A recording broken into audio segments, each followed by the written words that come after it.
Hey, everybody. Thanks for joining us. Go ahead and fire away, unmute yourself, type in. Go ahead. All right, go ahead, Priya, then Lolly. Hey, Priya. Let's get you. Hey, hello, how are you? You're doing good.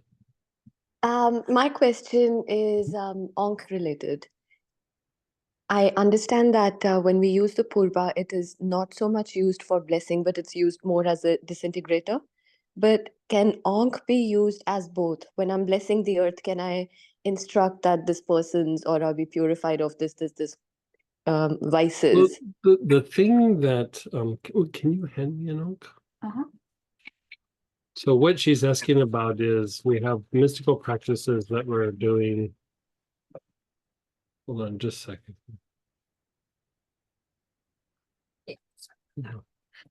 Okay. So,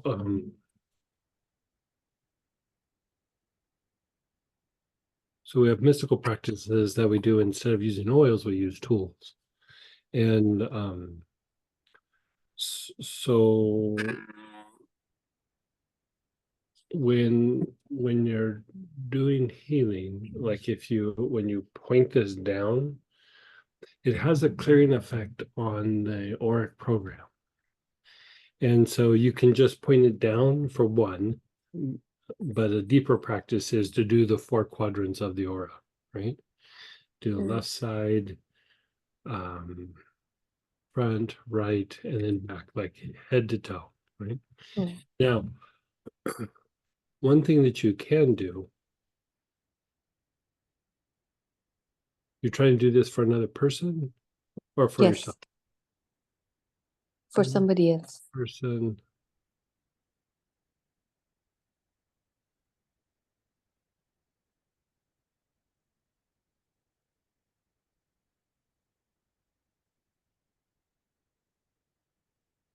I think of how that would work. Well, anyway, how about I'll just talk this through and we'll figure it out as we go. So if you hold, like, a lot of times you hold the Ankh like this when you're doing the practice, right? But there's another version where you hold it, the three fingers like that. And so you're basically holding the Ankh like just by the base, right? So the practice is that you look through the hole, you look through this, and you stay very, very one pointed. You stay focused on whatever it is. It's usually used more for thought forms than it is used just for general healing. Like if you're trying to break down a thought form, like say the person, I don't know, doesn't feel good about themselves, right? So you would have them think of the negative image of themselves, or if they have negative feelings towards themselves, they would look at it through the Ankh, right? You just keep focusing, focusing, focusing, focusing. And then at some point, you'd close your eyes. And then you'd bring it back up, focus it, focus it, focus it. But you're looking again through here. And the way that I like to do it is to focus on the shape, because the shape is actually doing something as well, right? So I look at the shape, I look at it for a little while, and then I go into being super focused on whatever the thought is, the thought or the thought form. And then you would focus, focus, focus. And then at one point you just close your eyes and let go, right? So I guess if you're using it for another person, say they don't feel good about themselves, or they have stress, or especially about something specific. I mean, usually I would guide somebody through it, but I guess you could. I mean, in theory, it should work. You would think of that for them and look at them like so. like look at the camera and let's just do a little experiment, Priya. Yeah.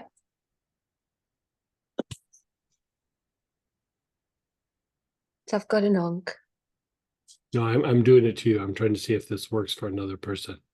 Oh, So okay. just kind of look at me for a second, and then we're doing an active experiment.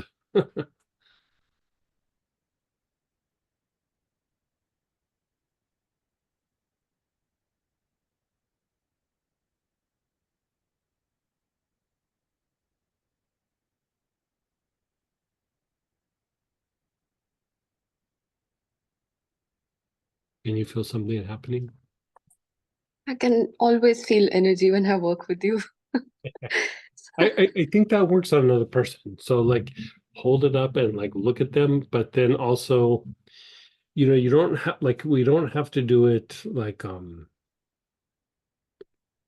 intellectually. Like you don't need to go, they think this or they think that or they should be thinking this. Like you don't have to do any of that. It's a lot like how we do some of the oil practices or the Dorje practice where you just like focus on the person, and basically what's happening is you're projecting light. Like not necessarily colored energy, but just like a lot of white light. And so you would just sit and focus on the person. But what is happening is it's not necessarily physical healing, but like when you're looking through that aspect, um, you're breaking down thought forms in there, thought forms that don't have light in them, right? Now, the thing with the Ankh is this right here, this aspect is symbolizes the soul. So when you're sitting there looking at it, you look at the shape. Just looking at the shape activates the blue pearl, like the mental permanent seed in the brain. And so then when you start looking through it, right, you're basically projecting the light that comes in, just like when you activate the blue pearl in your head. For one, it starts to activate, but at some point light starts to enter and passes through the blue pearl into your body. This is like a manual way of doing that. You look at the symbol and then you just stay focused. Yeah. So the question is, if Mhm. I'm doing a healing on somebody who I have never met, I just know their name. So I So could, yeah, I could, it won't work. No, it doesn't matter that you don't know them. Like you don't have to know the details, or you don't have to go like, well, I need to visualize like the positive side of them, or if you just focus on them, that's where the light goes. It's almost like wherever you look, you're projecting light. Like whenever I've worked with an Ankh, except for like, just like blessing or anything, I use it to like clear my field, like the Auric program, or to project light into projects. Like when I would go, okay, I want to manifest, XYZ, and then I would use it like that. Um, I have used it to go through and like if I've had like a repetitive thought or something where I'm just like, ugh, really? Like I can't get rid of this, I'll inhale oils and then kind of be still, and then I'll use the Ankh and I'll work that, and then I come back and do the oils. And so, I like to like kind of mix it up a little bit because sometimes these things can be so complex that coming at it from a lot of different areas or just coming at it differently is just different ways of breaking it up. But a lot of times in meditation, I'll sit and visualize even just an egg, like, like a chicken egg. Um, I'll sit and just visualize the egg because part of your mind evolving, or part of your mind like breaking out of its repetitive thing in alchemy, is symbolized by the bird breaking out of the egg, right? So, if you notice, like, you'll be sitting there and you'll be going, oh, I have this perception, I have this thing, I have, whatever it is. And you can almost feel the repetition happening. And then if you sit there, you just kind of watch it, you can almost feel like there's like an expansion or like a breaking out of that repetition. And you have like a deeper perspective. And in alchemy, that is symbolized as like breaking out of the egg. If you look at it like energetic mechanics, how that is happening is the stimulation of the blue pearl, which is the little seed inside the pineal gland, is breaking down thoughts to then like pierce through like a thought pattern that's repetitive, and you're bringing in like spontaneous thinking, which means like you'll have a new thought, and yes, it will start repeating again, but it will be more positive. I mean, that's kind of the idea even with mantras, is you keep doing the same thing over and over again, and you're trying to displace the negative thoughts that might be in the mind. So like that teacher, the the hugging saint, the one that you go up and you get the hug, and I can't remember. She doesn't look in your eyes, right? She does a thing in your ear where she goes, whatever she says. And part of what she'll do sometimes is she'll say, if you want a mantra, she'll empower the mantra, and the explanation is you're to chant the mantra like one full mala, like you're to chant the mantra 108 times every day. And her explanation is to replace your negative thoughts with something positive, even if it's just for that short time in the day.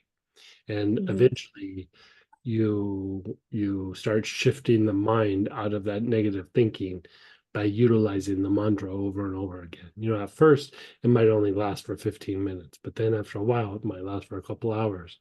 And then eventually the idea is that that thought process just floats away.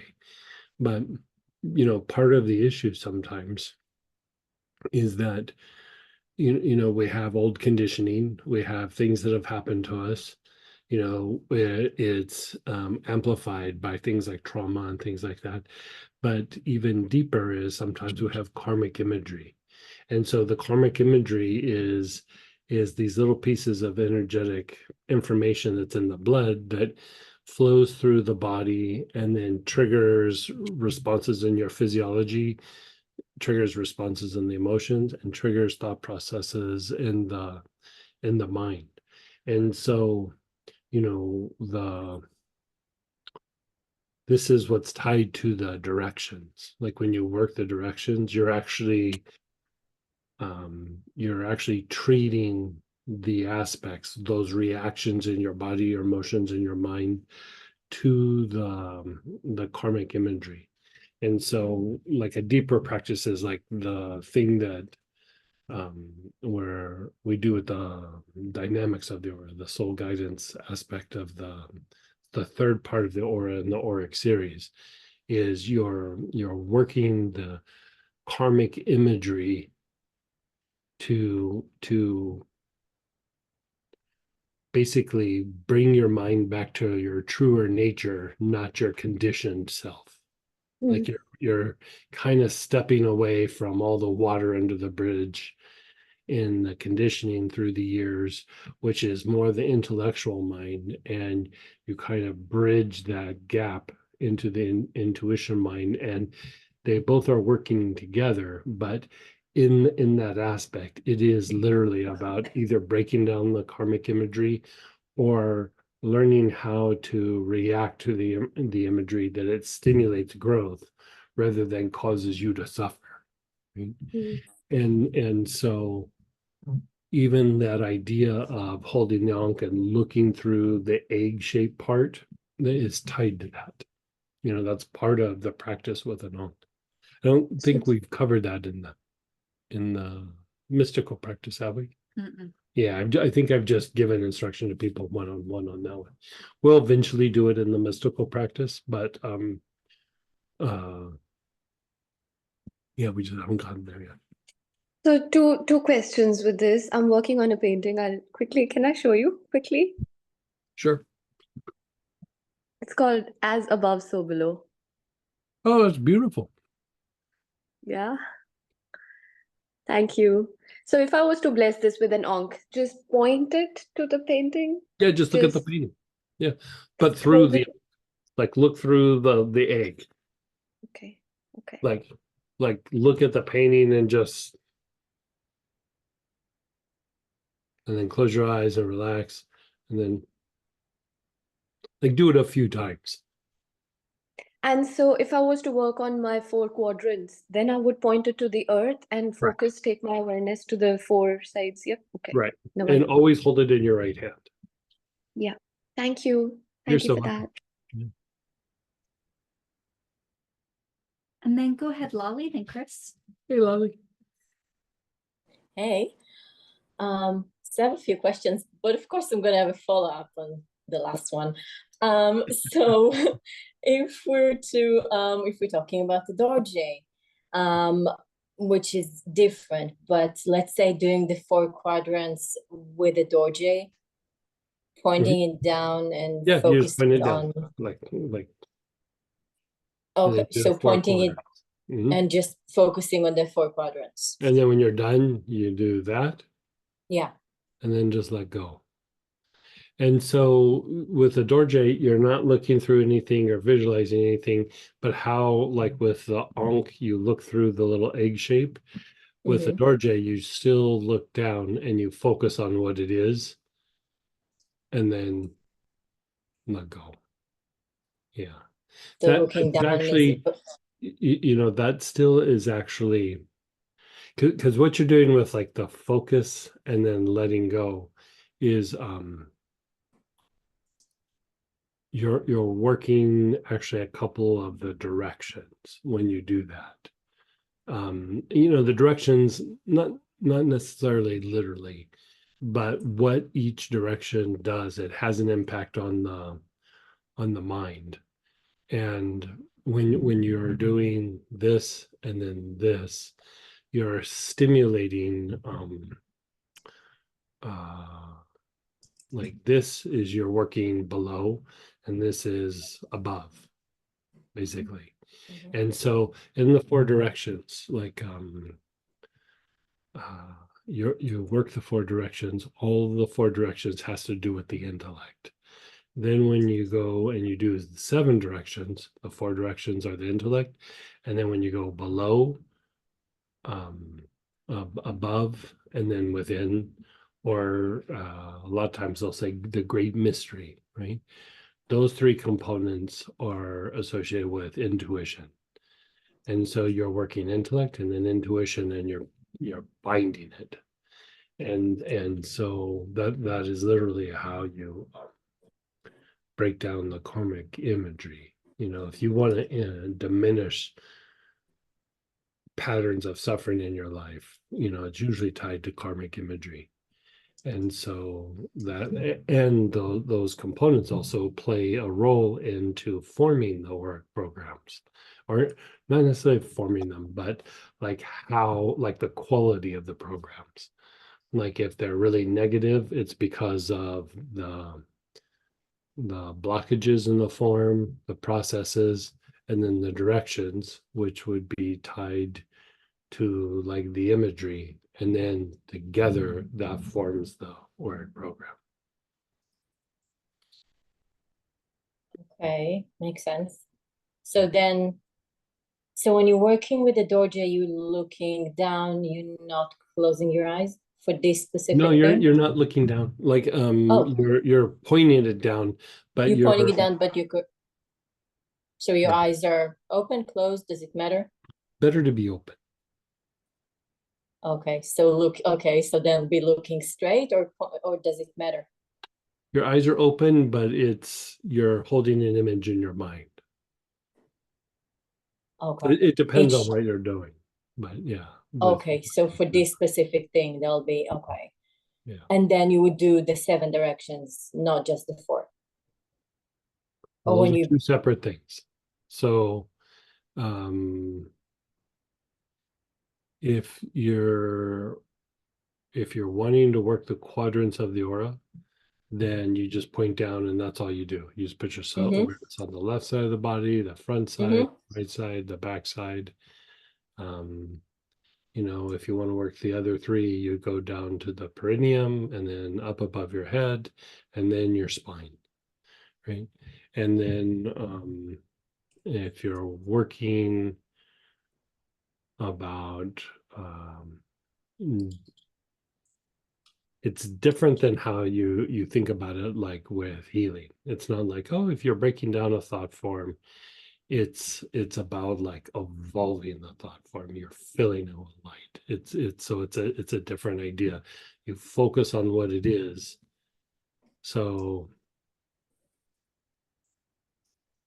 trying to think of how to do an example.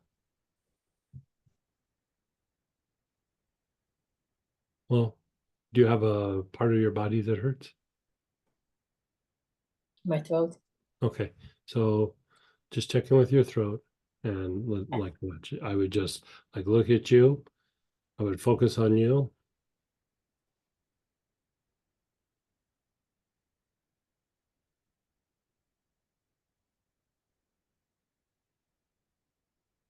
And focus on the throat.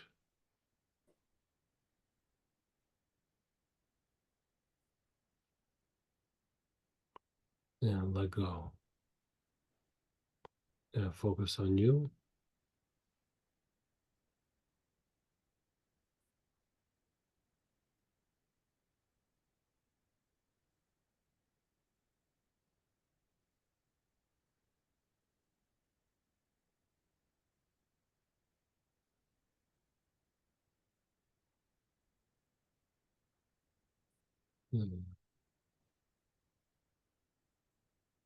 You feel a little something happening? Feels like something is, I still feel it, but it feels better. Like something is kind of moving around there. Yeah. Yeah. Mm-hmm. Yeah. Okay. So Thank that's you. how you would do healing with Okay. So then for myself or for somebody else. it. Mhm. Okay. Yeah. And with this one you would clean it with each time you're using it with the It's Dorje? different than like doing healing. Like you're not doing like, you're not doing that. Yeah. So you're not having to like clean it like that. There's so much energy running through. It's a different animal. And that's because I've been wondering really how often I need to clean it. So I don't need to clean it as often. Everyone's like everyone. Okay. Thank you. I wasn't even planning to ask that, but since Yeah. it came up. So, okay. Mhm. So now let's go to my questions. Mhm. Let's start for a second with Cistus. So Mhm. I know you have the Spaghery Cistus. Mhm. But Cistus by itself, the essential oil, can you take it internally? Oh yeah. Okay, I took it kind of by mistake yesterday. I thought it was something else. I didn't look. Well, that's a Oh my great God. mistake. Yes, my mind Yeah, started working. I came up with ideas. yeah, yeah, I was super energized. I was yeah, totally amazing. Okay. yeah, yeah, yeah. So, Well, okay. So you, the thing about cystis is it's very good for like fortifying or strengthening the intuitive mind and the intuitive processes, and it breaks down like emotional patterns. So it allows for you to like break out of, like I always say for myself, I don't know if it does this for other people. It's like when I need to break out of my funk, like like I'm feeling just like you know, it breaks the emotional pattern. And so it's very good for like dream work. It's very good for like going within. But it could be used for respiratory things. It could be used for digestive issues. The thing with cystis sometimes is a lot of times when we think of like, oh, it's good for digestion, like what parts is it good for? It's more of a like you call it like a terrain treatment. You could use it for things like diarrhea and stuff. But because because the healing process is associated with intuition, it helps to accelerate the healing process and inhibits the aspects of the mind that would, I mean, this sounds weird, but your mind clings to what it knows. So sometimes when you're in the process of healing, your mind is fighting the healing process because it's having to let go or shift out of what it knows, even though what it knows might be causing suffering or pain or whatever. Your mind is like, but still I know it. It's like that saying, the devil you know rather than the devil you don't know. That is that is the intellect. Like that is so the intellect. The intellect will keep the devil that it knows rather than going, yeah, but I don't know what's going to happen. So that is the intellect in a nutshell. Yeah. Yeah, and it makes sense. I see it with myself and with people that I'm treating. So Cistus, so would you take it? Can I take it daily? I'm trying to think of, I take it twice a day. I was trying to Okay, think of, then. like, do I take it once a day or twice a day? And the idea is, it doesn't like keep you from like focusing on the things that you got to do, but it's the spagyric tincture. The spadgery is like all the different components, including ash and everything, and then it's bound in a way that's in an alchemical process. And so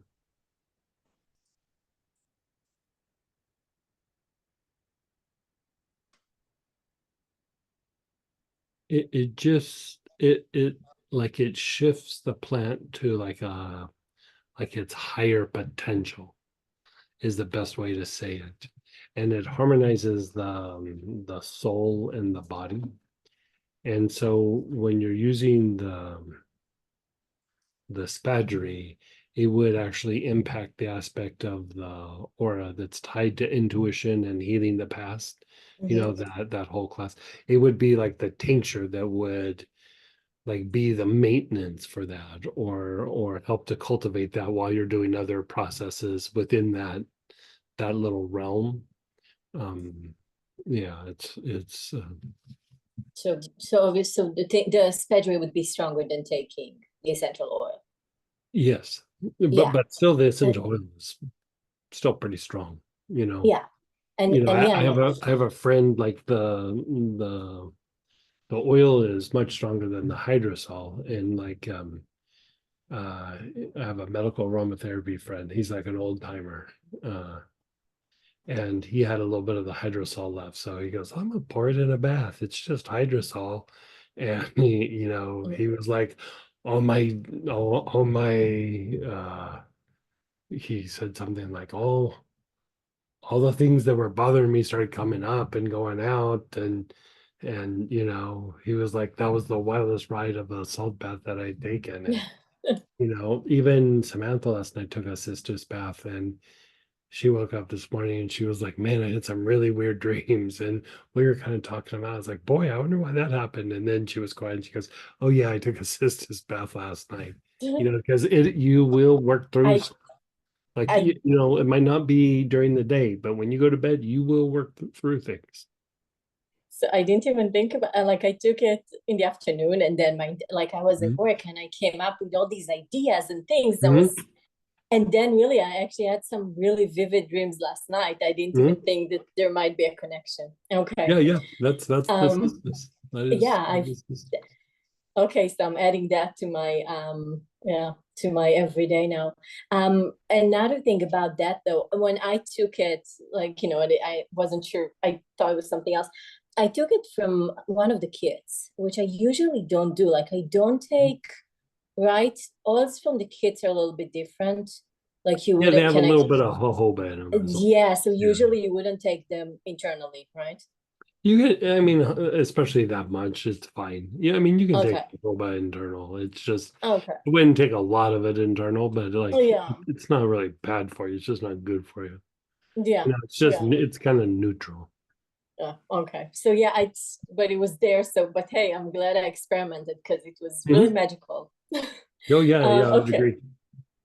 You know, So thank you. I always have that joke. I don't really joke about it too much anymore, but you know,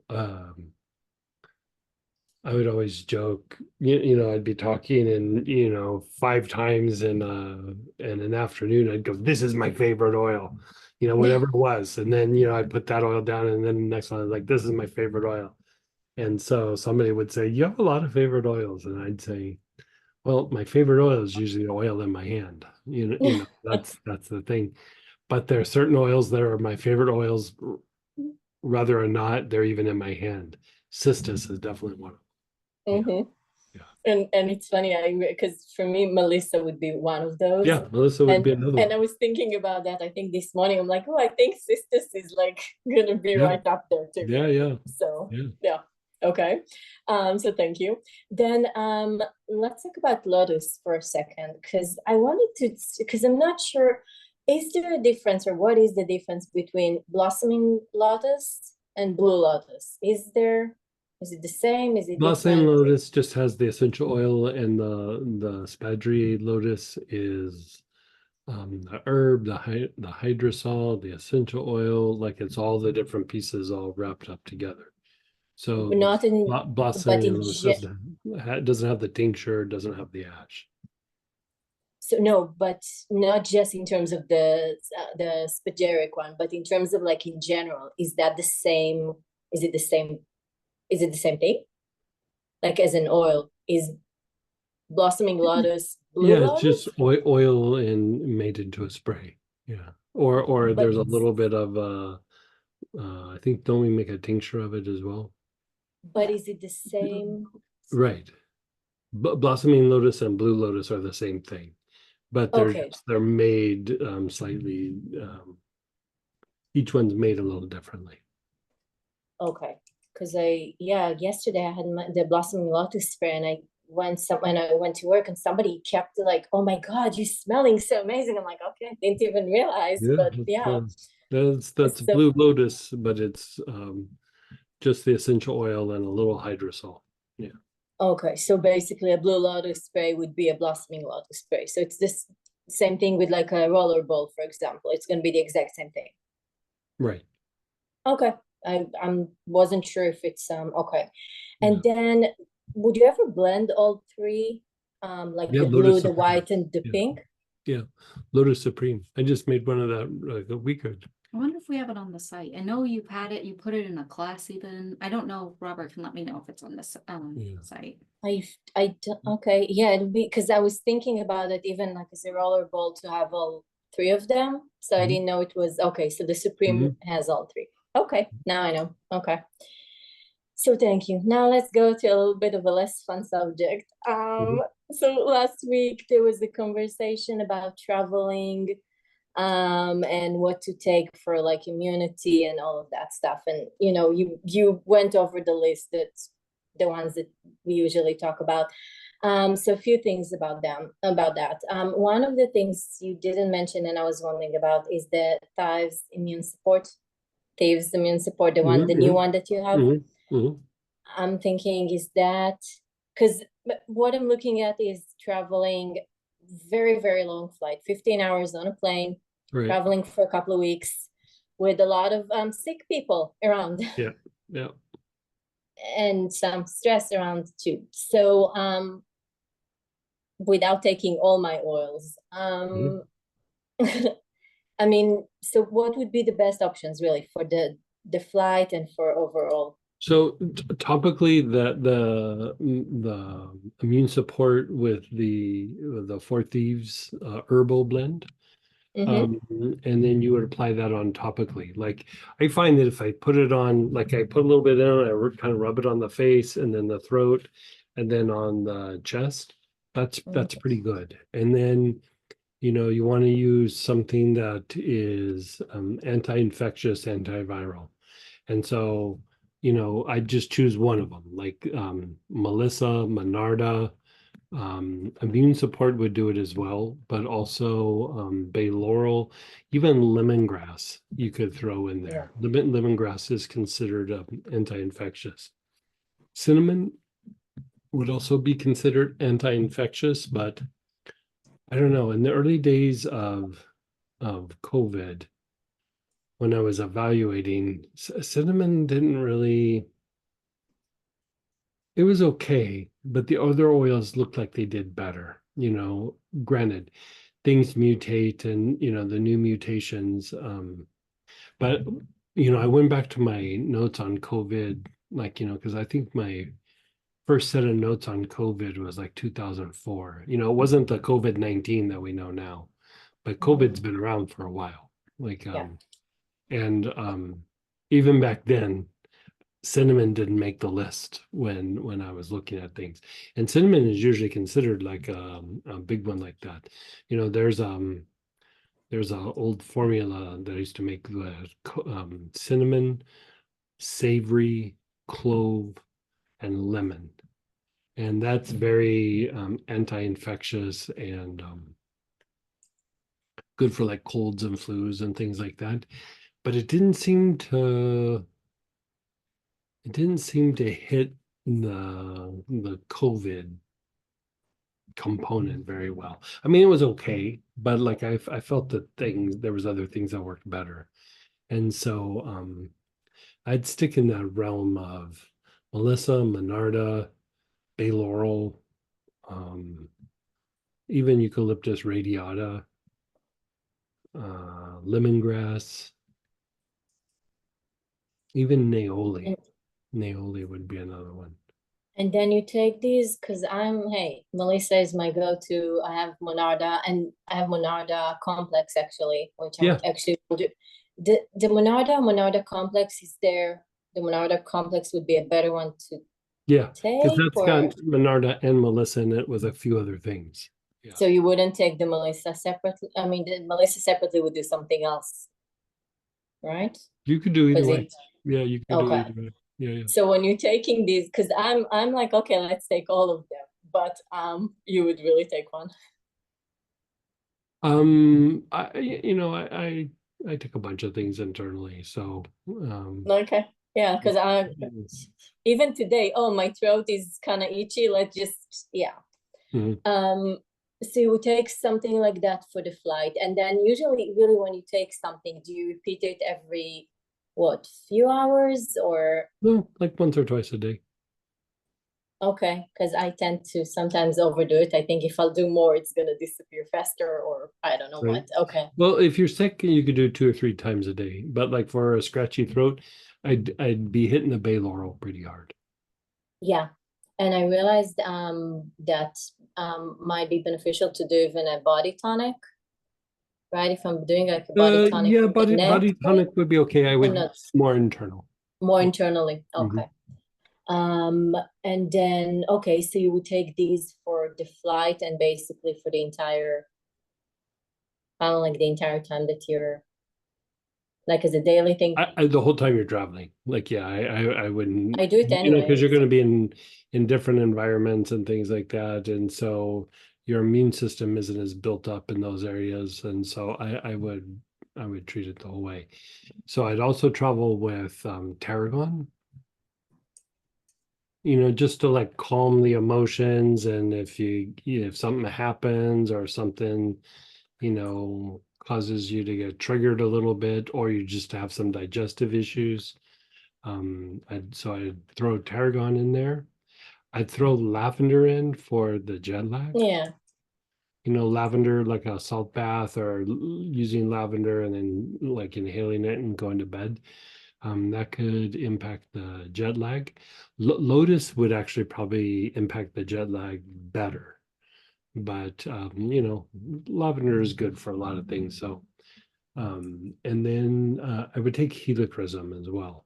So helichrysum, just because if there's any sort of little trauma or something, but like when you do the organs of blood purification with helichrysum, it does flush out like lower emotions or homeostatic emotions.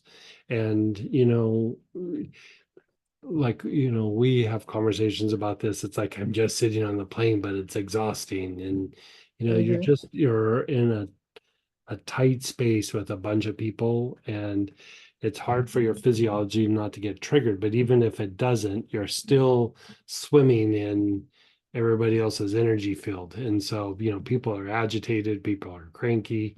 And so, you know, some of the emotion you might even have in your field is actually not even yours. And so using the helichrysum to go and hit like the lungs, the liver, the gallbladder, Mm-hmm. kidneys, and the spleen, it just flushes all of that out. Okay. Yeah. And then what about other oils that, because like my list of oil is like, okay, let's just take all my little kits with me. What would you normally take like in addition? Except these few basics. Would you take like sandalphon or Something like maybe like for myself, I would take galbanum. I would yeah, take for sure. uh like if you ask me for like my little personal list, Oh yes, that's exactly what I'm yeah. asking. So I usually would take like something like either opodeldoc or orange healer, just as a good cleanser. And then chakra root cleanser. I usually take chakra root cleanser. And then I like to take either the pain soothe or nerve help, you know, just for like aches and pains that might happen in Yeah. travel. Um, you know, and then whatever like little oil that I'm working. Basil is another one that I usually take. I take basil all the time. Like it's just, Well, and for food Mhm. poisoning. yeah, basil is really good for food poisoning. You know, because the thing with the tarragon, you know, we talk about the vagal tone and everything, but Mhm. part of what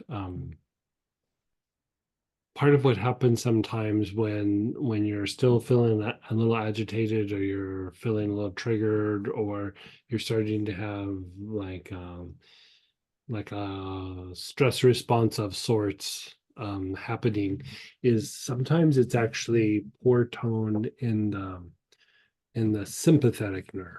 You know, so we're always talking about vagal tone and the parasympathetic tone, but sometimes what you're dealing with is that if an area, be it the parasympathetic nerves, which is rest and repair, or the sympathetic nerves, which is fight, flight, you know, basically activity, if they lose tone, like they cause like erratic responses in the body. And so sometimes you're going through, and most people have an issue where the vagal tone is diminished. And so their body's ability to heal and rest and repair and eat and digest are all thrown off. But sometimes it might be, you know, the mind gets racy and your blood pressure goes up, and you know, you start feeling like your breath is getting shallow, and um elevated blood pressure. Yeah, you wouldn't be able to feel this, but your blood sugar would elevate a little bit. You know, just various things like that. Um, that's actually poor tone in the sympathetic nerves, and actually it can even get to the point where you start to have poor motor coordination. You know how like sometimes all of a sudden you're dropping stuff and you're bumping into things and you're having a hard time coordinating your body. That is poor. It's called sympathetic dystonia. And so to to to tone that, one of the oils that's good for toning that is actually tarragon. So tarragon will tone the sympathetic nerves, but it also tones the vagus nerve. And so another one that tones the sympathetic nerve is rosemary. So rosemary could be another one. So that's why like sometimes when we're talking about like, okay, you have long-term sinus issues, for example, and you use rosemary, especially rosemary verbena, and you take it internally for a while, it's not an immediate fix for the sinuses, but over a period of time, it does start impacting and improving the sinuses. Part of why that works is that it's toning the sympathetic nerves, and so it's diminishing the potential for your stress response. And so by going through and treating that, it just allows you not to have like the body reactions like as you go through and travel. Basil undoes the effects of that, but you need rosemary or tarragon to kind of tone that area. Basil doesn't quite tone it quite like rosemary or tarragon. And then Samantha was like, etheric chords and rue. Like you should like Of course. hit up etheric chords and rue. Like boy, other things that just Yeah. went over my head. Oh no, that's for Yeah. sure. For me, it's more like what I don't need as opposed to what I Right, do right. need. Because Yeah, like so like this is like one of my little travel cases. Like you can see it basically holds about like what the quart size bag is, for your carry-on.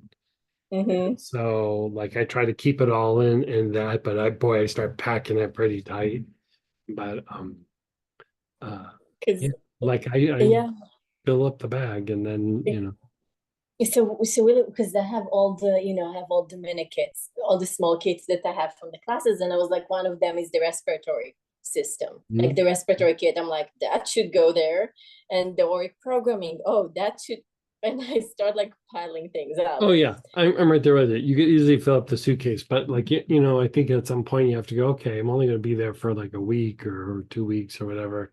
What oils am I really going to use? Because I always think like, oh, when I'm traveling, I'll work this class or something like that. And sometimes I do, but a lot of times I don't, like, or I might like as I'm laying down in the hotel room, start doing it for a little tiny bit. So I would use like the things that are like your bread and butter oils, like your personal, like these are my go-to things. Yeah. Have a handful of those, but then have a handful of things that you could handle. You don't have to handle everything, but like common problems that come up, Yeah. not being able to sleep, a little jet lag, indigestion, digestive issues, a little bit of stress, all those kinds of things, just be able to handle those things. Yeah.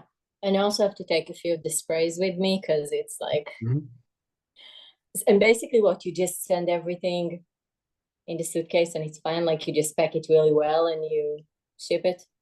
I do this on my carry-on. Oh, wow. Okay. Yeah, like I have some oils that I use in my carry-on, and then extras or things that are bigger, like a spray, I put in the suitcase, and yeah, it's fine. Yeah. And that's the thing, like I need different options because I'll probably have to do some healings over there and a bunch of others. So yeah. Well, thank you.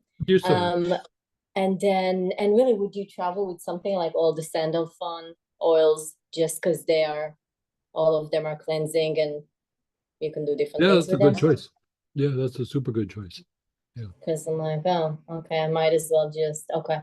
And the helichrysum with the blood purification. I think we did that on the weekend. I think it was one of the last things. Probably. I can never remember what things are at. But yeah, like that would be the other thing with helichrysum, if you get, it's good for pain, it's good for an injury, it's good for a bruise. If you cut yourself, it helps bind it. There's so many things that it's good for that you start to get a pimple, you put a little bit of it on the pimple, whatever it is. Pretty much in the list with Melissa for me. So. Yeah, like so I would say on that. Like you look for things that can do a lot of different things so that if you do need to like problem solve something, that you have, at least something. It might not be the best choice, but at least it does something. Yeah, makes sense. Bay laurel would be another one, just because it's one of the most antibacterial oils there is. Like it hits you know, staph and strep and like all kinds of things. And so between And that and, you know, it tones the lymphatic system and the lymph nodes, and then it's very antiviral. I would say that you would make the mix. oh, for sure. Yeah. And then really with all of those antiviral that you mentioned that I'm taking anyway every day, that is gonna be like a good option for any weird things that might come up all of a sudden, like that Yep. to take care of any like, Yep. okay. Yep. Okay, thank you. And then you mentioned the organs of blood purification. I'm just gonna ask that really quick. We do that in a lot of different protocols, different classes, Mhm. different oils as well. Mhm. Sometimes you add additional chakras to that, sometimes you don't. I'm mainly wondering, and sometimes the order is a little bit different, I feel like, right? Mhm. Is there reasoning? I mean, there is obviously reasoning of adding like the crown or the basic or other things. Yeah, it depends on what But we're doing, what we're working, you know, because just because you're working, like here we're talking about using helichrysum to treat the homeostatic emotions, but there's other things that you can treat through the organs of blood purification. So it depends on what you're treating, and then, you know, sometimes if you tie it together with a chakra or two, but when in doubt, just do the organs of blood purification. But uh different oils or different approaches, you can access different things through the organs of blood purification, you know, because you're going back to the karmic imagery that we were talking about before. Is one of the easiest ways to access it is either through the brain or through the organs of the blood purification. And the brain and the blood purification are doing two different things, or you're hitting it from different aspects, but you know, you're trying to unwind the effects. And that because even like when you're having negative emotions, there's part of it that's in your blood. Like I mean, bottom line, it's just in your blood. And so like that whole thing with the dynamics of the aura and soul guidance is that is literally about breaking down those things in your physical body, your emotional body, your mental body, but also in your blood. Like you're amplifying the light that's in your blood. And so that starts to change your physiology, your emotions, your mind, the whole 9 yards. Yeah. thank you so much. You know, just one last question about sandalwood. What is the difference? Because you have different ones on the website. So there's Indonesian, there's Supreme, and there's Gold. What is, I wasn't sure what's the difference between them. Yeah, I mean they're both the same plant. It's just like how there's hyssops from different areas or regions. I'd say Right. if you're just doing a single sandalwood, I'd probably just do the golden, unless you're like, you know, being a connoisseur and want some of the different ones. The Supreme is the same plant, but you know, because the sandalwood that comes out of Australia is actually a slightly different version of sandalwood. But like the true sandalwood is the golden sandalwood, the Indonesian sandalwood, and there's one that comes out of Caledonia. And so the Supreme has all of those in it. You know, that's a common. It doesn't have the Australian one because it's actually a slightly different plant. Okay. Yeah. Okay. Perfect. Thank you so much. You're so welcome. And then go ahead, Chris, then Ralph. Hey, Chris. Thanks, Sam. Hey, Greg. Hey, I did a healing on one of my best friends, and it's very interesting. When I was doing healing on her, and you know, I felt the deep sorrow that she had from losing her mom. But at the same time, when I was clearing her brain, especially the right part of the brain, it kept pulling it back. It's almost like Yep, doing what? it's almost like it kept pulling it back. Either a thought form there, or basically it didn't want to release the pain of losing her mother. And I talked more to her about it, and she said, I felt like I could have done more. Yeah, Um, that's the intellect. Yeah, okay. yeah, that's full on intellect. To So approach that. sometimes with something like that, you know, the Mhm. use of like ginger lily or Yeah, exactly. the Yeah. astral projection, but have them focus on their spine, because part of it is part of the mental body is still the spine, and so there's like patterns they get like locked into um the nervous system, and Mhm. and you just have to break it up. Like the deeper release will come actually from the spine, and not just like a chakra or the brain or something. Yeah, Got it. yeah, And so just inhaling ginger lily to the spine. And how about astral projection? yeah. Either one. Astral projection has a bunch of ginger lily in it, and Oh, so you oh, could do either. yeah, you could do either or. Yeah.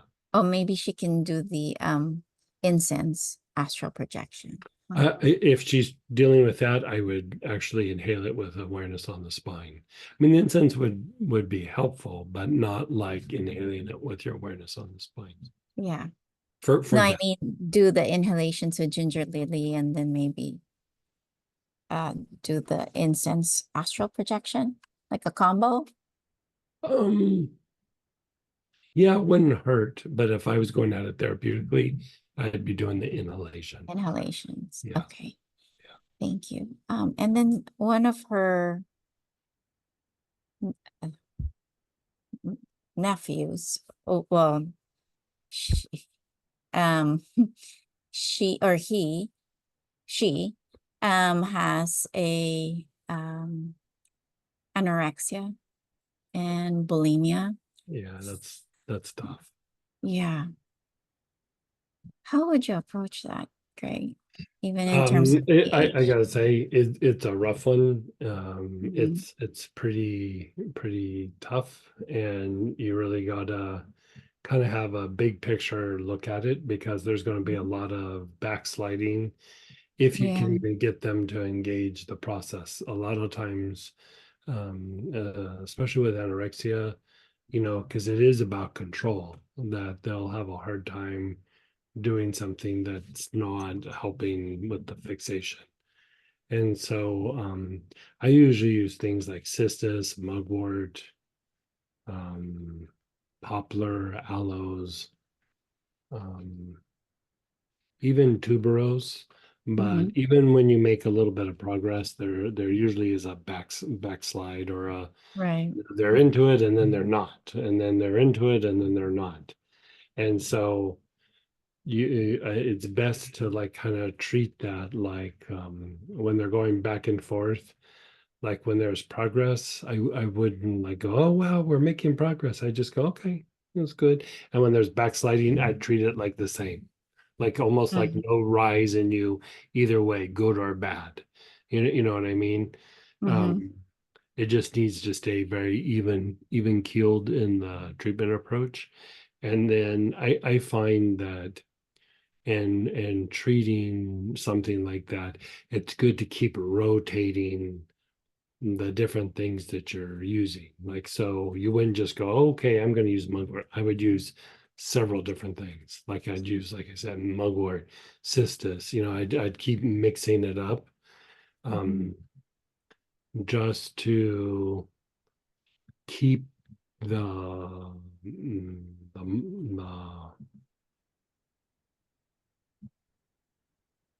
it's like it keeps the mind open for a little bit and just allows for something to happen.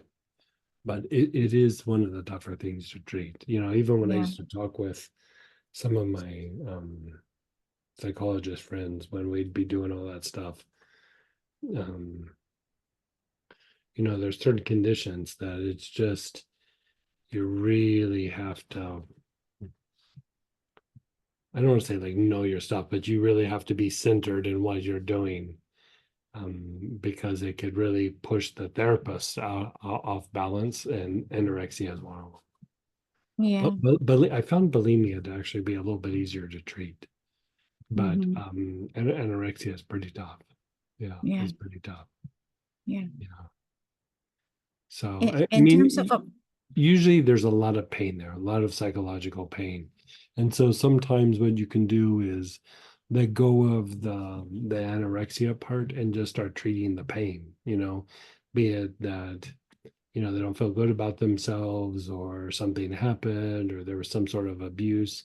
You can try treating that, but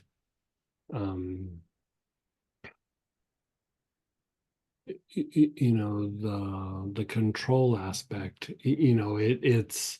it's basically way too much intellect, not enough intuition, or hardly any intuition. Like there's no movement, like there's no Mhm. movement of energy, there's no movement of thought, there's no shifting in the body, there's no, their body clamps down, the gut clamps down, everything clamps down. And so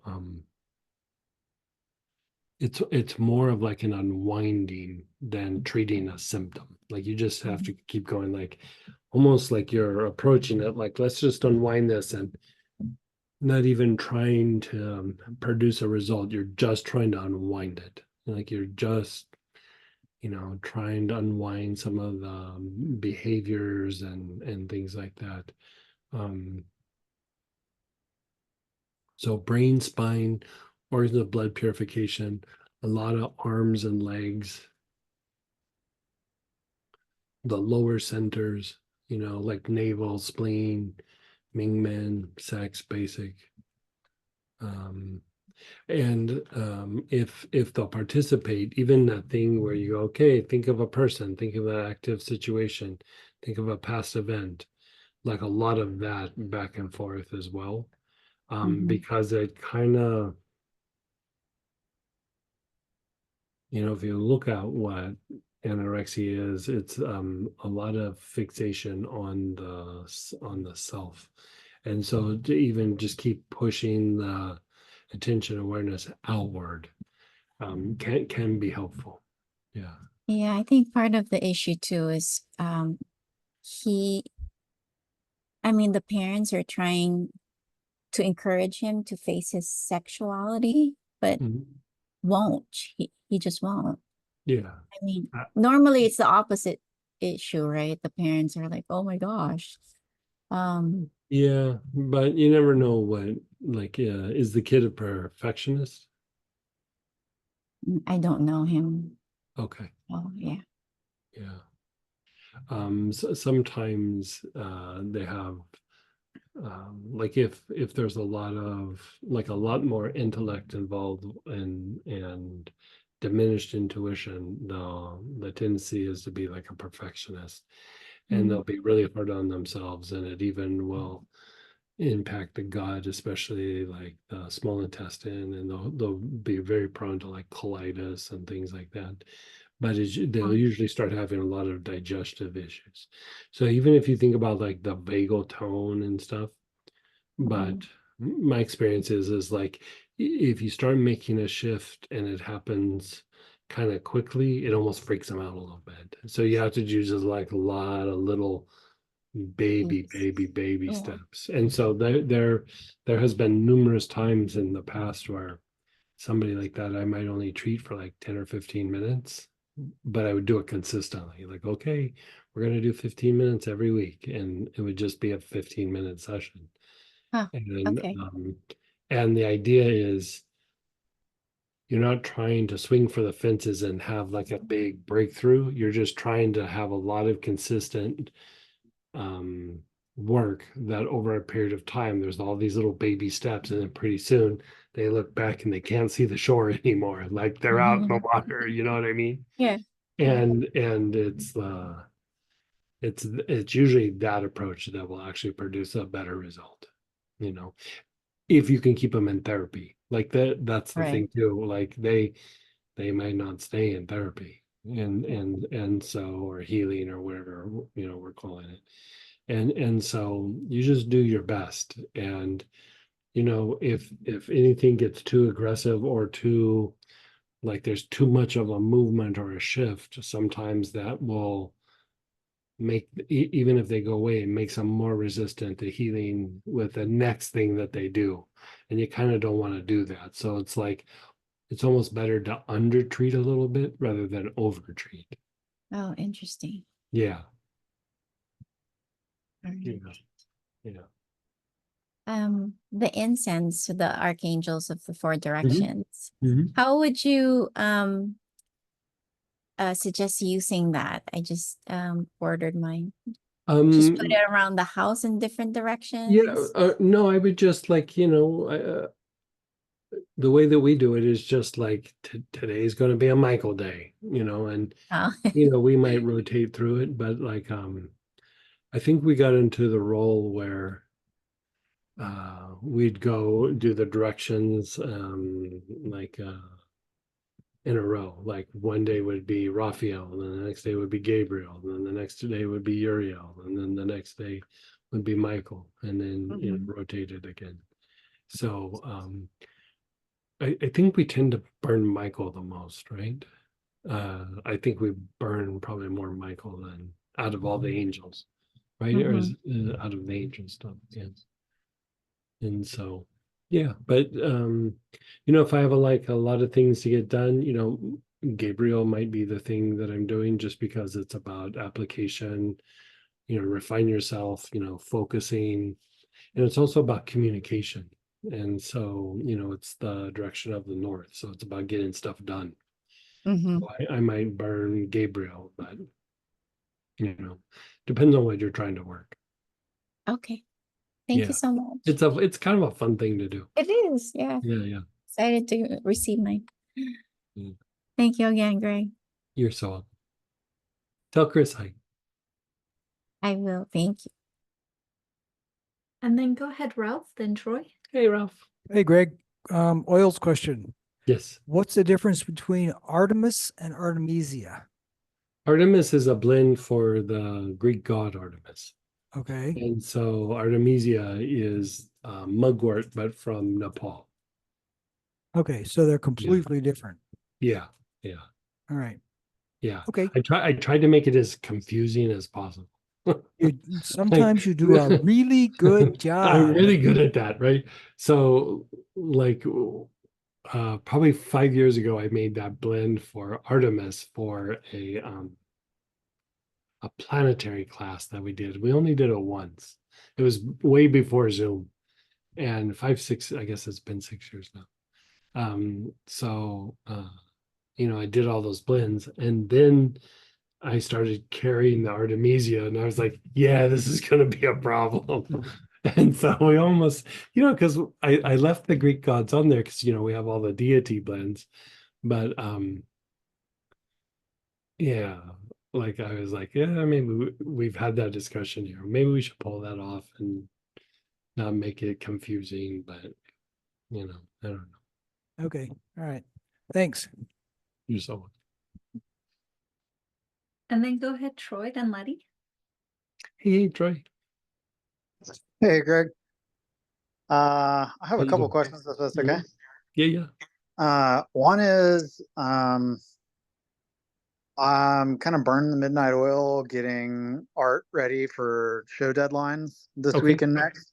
Mhm. And I just started back to work, my day job, a couple weeks ago after that injury. And I'm feeling like overall okay after the work day, but I really have to pull out all the stops and be able to keep going pretty hard in the evening, making work Mhm. for these deadlines. And I was just curious which you would recommend might be my new best friend. So you're needing to like be able to continue, or you're needing to Yeah, unwind and let go. well, at the very, very end, I'll need probably some help unwinding, let go, because I feel like I'm probably in a little bit of fight flight. But Right. I need to like get home, you know, from work and traffic and go straight into Straight to like still studio doing work. stuff. Yeah, and Um,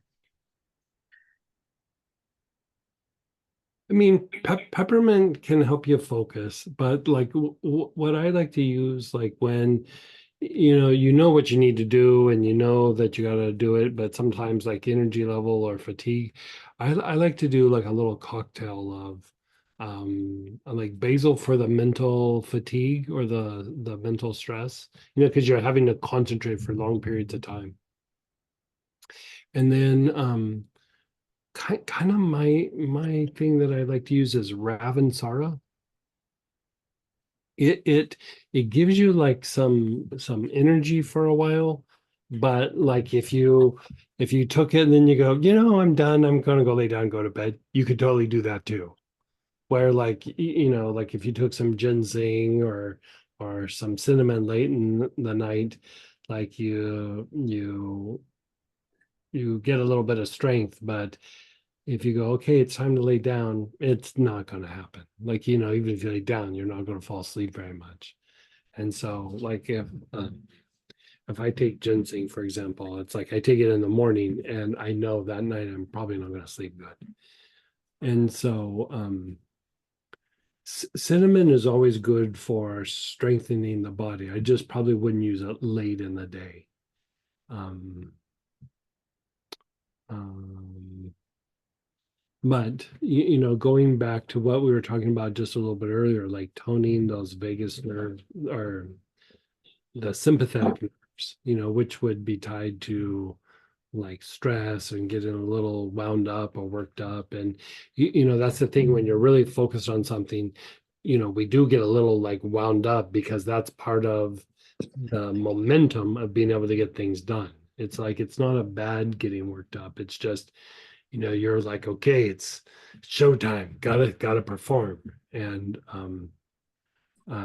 things that help maintain that are the tarragon and the rosemary, but also sleeper in that is oregano. And definitely take oregano with water because it can be a little bit hard on the stomach, but it is also very good for energy levels and toning that particular nerve. And so I would guess for you probably Ravensara or cinnamon, but I would keep like some rosemary or tarragon or oregano just to keep that toned so that when the time's done, like when you push really hard, part of what starts to happen is you do start to diminish the tone in the sympathetic nerves.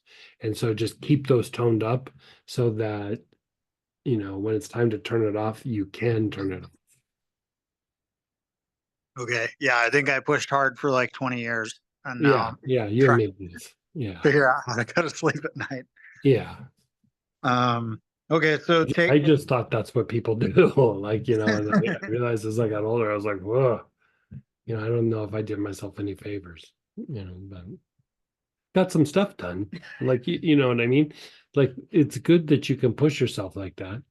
But at the same time, like when it comes time to rest, um, yeah, you got to be able to just shut down and let it go. And so, um, yeah, keep the energy up and make sure that like when the time comes to like really be able to let yourself go.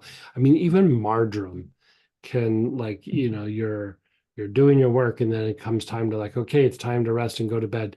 Marjoram will pull you out of fight, flight, or that sympathetic tone. It's not necessarily toning to the sympathetic nerves, it's more toning to the vagus nerves, but it will pull you out of that action activity stuff a little bit better than some of the other ones. It's relaxing, it's soothing, it's calming to the body, starts to decrease like a little muscle tension and things. And so Okay. The Ravensara is internal, right? You can take that yeah, internal. I would do it internal. And I mean, like if you're doing that, you could do 3 or 4 drops like every 2 or 3 hours. Yeah. Okay. Yeah. Thank you so much for that. Yeah. One of my other questions is I have an old friend that is like a body worker, massage therapist, Mm-hmm. and has like I think gotten to like burnout with that, and So they like took off work and, you know, sold their car, like moved to the beach in Mexico for as long as they could afford to be down there. And and then basically like ran out of money, and so now they've come back to town and they're like trying to figure out like how to raise just enough money to get back to the beach again. Don't really want to do the rat race thing. Mhm. And is kind of like searching, like in a lot of ways they seem like they're in a better place than ever, Mhm. but I think is like this really weird juncture, this critical juncture where they don't know what to do, and the family is like really pressuring them to, you know, make a plan, figure it out, you know, and blah blah blah. And they're like they're on that precipice of like, you know, I Mhm. feel like I'm on the brink of some great breakthrough, but I don't know what the heck to do. What would you recommend for this person? So like for the burnout, like you know, you could say burnout in a couple of different ways. You know, some there's like a physical where the body's just tired and worn out. And with body workers, one of the big thing that happens is that there can be contamination. Like, you know, not just like, oh, a little bit, but like if they've been working on people for a while without doing decontaminating all the time, it does cause like a fatigue and a kind of heat in the body and can generate some inflammation in the body. And so it just makes them feel like real crappy for a while. And so it will even give them sometimes low grade fevers. Like the liver will get super congested. And so there's that component, but sometimes the burnout is like the heart center is depleted, but it's depleted because the spleen is depleted. Like the spleen, you could say the spleen gives you the energy to feel, right? And so sometimes what happens when with the burnout is they don't have the energy to feel. They just have the blahs. They don't really um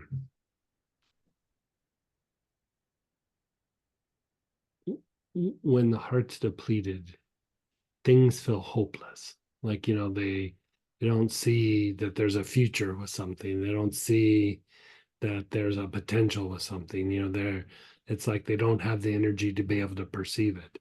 And so I would do things that are actually fortifying to the spleen.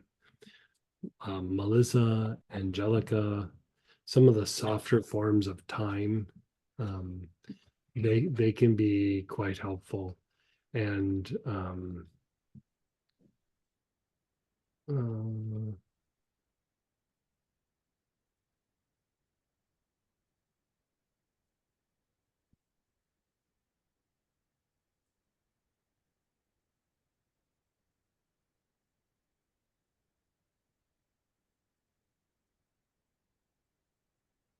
I think for this person to, I mean, if they wanted to try to explore, in essence, neroli, I think neroli could, you know, because the thing with neroli, very very good for the heart, very very fortifying to the heart, and it you know, can put you in a place where mm, it's easier to access intuition, you could say. But the thing with neroli is it helps somebody who's going through a cycle where they're going through like an inner like rebirth. You know what I mean? Like because neroli kind of represents like the full cycle of, you know, like if you look at a plant, it's like it's growing, it's producing the leaves, it produces a flower, and then it produces a little bud, and then, you know, the bud, the flower, then the fruit, like, you know, because here we're talking about oranges, and then, you know, so then it has the fruit drops and spreads seed through the, you know, that what's in the fruit, so it spreads and plants other seeds. And so it really, the orange tree and petitgrain are supportive of that, but neroli out of all of that really helps that going through the cycles of renewal, like where you're going through the cycles of like life or a situation, and then you're like, okay, now I have to have my little internal being born again into something. Neroli can really help that.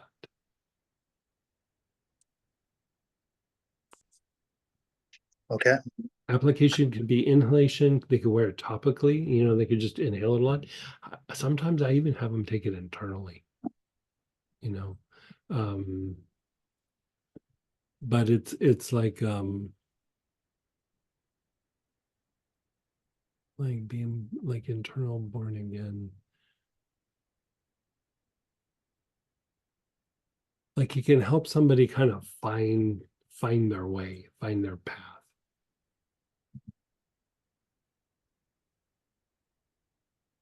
Like if you think about like with you're talking about your work, your path. You know what I mean? You're not having to figure it out. You're like, I gotta get this done, I gotta get this done, I gotta get this done. Neroli would be nice for you, but it wouldn't do like what some other things might do. But for somebody who's kind of struggling with the things that you're talking about, neroli could be very helpful for somebody to kind of have the realization of this, oh, this is what I'm gonna be doing. Because if you work neroli, it will kind of put you in this place where like your intellect just kind of goes quiet and like something kind of comes forth. And you're kind of bringing something in from intuition, but it sets the stage to have like little realizations about things. Like when you're working, like, I keep using you as the example. With the work that you were talking about doing, you don't need to have realizations. You might have a little creative process that you're doing, but you're very clear on what needs to happen. And so, realization is not really a big piece of it. You might be doing something and you have the realization like, oh, I could do this better. I could do it more efficient. I could do this. But the kind of realization that this person's needing is like they got to get out of intellect a little bit, even if it's just for like 15 minutes. You know what I mean? And in that moment, like something comes forth. And so neroli helps that. Beautiful. Thank you. Yeah, you're so welcome. And then go ahead, Letty, then Denise. Hey, Letty. Letty's a grandma, everybody. Yes, I am. Thank you. It was a very emotional experience to be there front row. I bet. Yeah. Congratulations. Thank you. Greg, so I have a question for you. After this whole experience, like I feel exhausted. I don't know if it's traveling. I don't know if it was part of it was because, you're being in the hospital and, they're drawing your energy out. What are your thoughts on that? I'm back home finally, but I'm like super exhausted. Yeah. I mean, and you probably haven't had a lot of sleep and everything. I would try to get some good sleep. I did actually today. I almost slept like the whole entire day. I got home today. I was supposed to go to a training, and I'm just like, there's no way I could make it. I mean, it was like something that was like super important that I missed, but I did want to go because it was actually like hours that we need to get. But I was super exhausted, and yeah, there was no way. I slept almost all day today, and I just felt like, what's wrong with me? I mean, I know I'm exhausted, but I was just wondering, like. No, I love that you did that. I mean, I would even say like probably another time or two of that, and you'll probably feel back to your old self. I would actually even encourage to try to get like some deeper, more restful sleep like that. Like, do you have the Blue Lotus like body tonic? It It was in one of the classes. I don't remember. was in one of the classes then, yes. What is it? Blue Lotus. I'll find it. Like the body tonic, if not the Devil Chaser, which is Blue Lotus and basil. Yes. So either one of those, put it on right before you go to bed. you know, inhale some like spikenard or marjoram, put that on. Vagal tone, inhale some vagal tone, you know. So choose one of those and then put the lotus and the or the devil chaser on and knock yourself out. Okay. Yeah. And like I think if you get some really good rest, you'll pop back and you'll be fine. But you know, you had, you know, there's the excitement leading up to the baby, then the baby, and then, you know, then you have a baby and, you know, and I'm sure there probably wasn't a lot of sleep and all that. Yeah, And there, so yeah. between the emotional component and the, you know, if you want to like support the emotions and things, it's not really that you're needing to support them, but like sometimes you just get a little tired. You know, if you have a little Melissa or something, take some of that and just kind of fortify the emotional body and the nerves and things like that, like soothe the nerves. Melissa is really good for that, and so I would do that. Okay. And one of the other things was I was going to tell you earlier when you were talking about doing a healing on the heart. I was going to tell you, like, I think I need a healing on my heart because I was unloading my bags and the bags of oils fell that I took with me. And out of all the oils that fell out of the bag, the one that broke was aloes. Oh, yeah.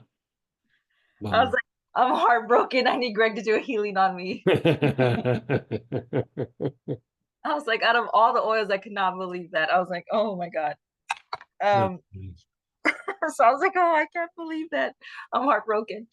So anyway, there was something else. I was going to mention to you also was I did finally get an email on the job. I don't officially have it because they want me first to go do my fingerprints again, since the last time I did my fingerprints was 2006 for the district. So I go in tomorrow, do my fingerprints, and according to like my old coordinator, that once I do the fingerprints, that as soon as I get them done, they should release the email back to me where they're, and then I just have to accept the job. So yay. Yeah. So just wanted to give you that good news as well. Thank you. Yeah. But I don't know. I guess once we get started the school year, I'll get with you on that just to see what's going to help me. Yeah. To stay on top of my game, and also, you know, you're going to get people that, you know, some people are going to be okay with, you know, the selection that was made, and there's going to be a couple of people that are probably not going to be too happy with the decision that was made, because I know there was another person that was at my same campus that's been wanting that position, and she didn't get it, so I'm sure she'll be unhappy. Yeah. So is this something that you have to apply for every year, or just because that person left, you got to apply for it? Just because that person left. Yeah. Yeah. So once you have it until something happens. Okay. Yeah. Okay. But I'll get with you once we get, you know, once the school year gets going, because I think because the other person I'm gonna have to work with together. I think when she didn't get it last year, she was very you know, people become very upset and then they shut down and they don't talk to you, and that kind of thing, you know, happens. And so I guess they just get over it, you know. I don't know. I feel like last year when I didn't get it, I just was like, all right, it wasn't for me, and I just kept going. I did my job, you know, and I mean, I do love working with kids. I was telling my old boss, I said, God, I'm gonna have a really hard time. I said, I mean, I'm still gonna see the kids, right? But it's a different position. Do more office work, right? But yeah, I think I'll be going through some changes as well, because it'll be of course. It'll be different. Yeah. Get yourself feeling better, get a little bit of rest, and then we'll talk that out. Okay. Yeah. And enjoy that baby for a little bit.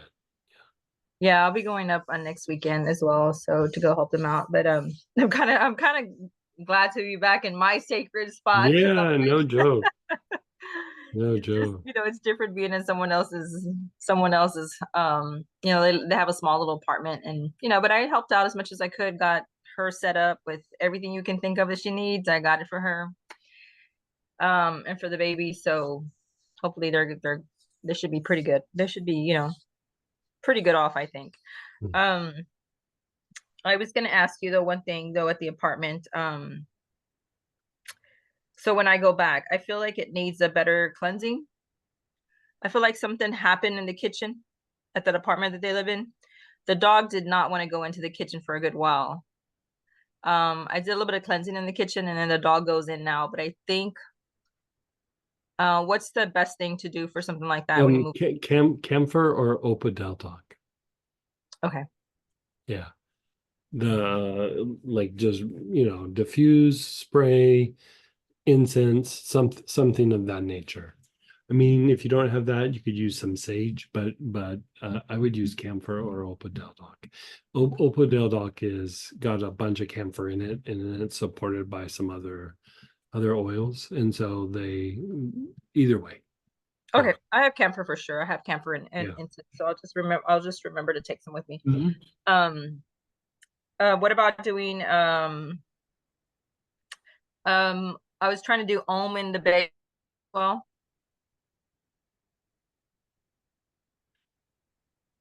Yeah, I mean you can do Om, but sometimes well, my question is camphor. Can I do camphor while the baby's in there, or no? Not really. yeah, I mean I'd probably just spray or burn the incense unless there's a sensitivity there. That should be okay. I probably wouldn't diffuse it, but just spraying the area down, that should be enough.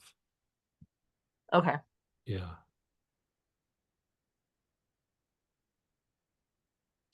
So Yeah. not so much Om, it'd just be best just to do the camphor. You can do Om. The reason why I hesitated is like, Om breaks things up and allows it to release, but sometimes depending on like you suspect that something happened there, like some, violence or whatever. Sometimes it might, this is splitting hairs, but instead of Om, use Om, like AUM. Mhm. And the idea is the Om breaks things up and allows it to release. Om brings energy in and like impregnates the area with energy. And so you have a choice of, do I break this up and try to release it? But sometimes that really gets anchored in the earth. And so what you do is you take spiritual energy and you just shove it into the earth. The earth will turn it over. Okay. Yeah. Does that make sense? Like, so in feng shui, I used to use the great invocation. Like I'll hold my hands up and just do the great invocation in an area that like something like that happened. But with the Dorje, you can take the Dorje and just go into the room and just Om. Call it good. Okay, sounds good. Yes.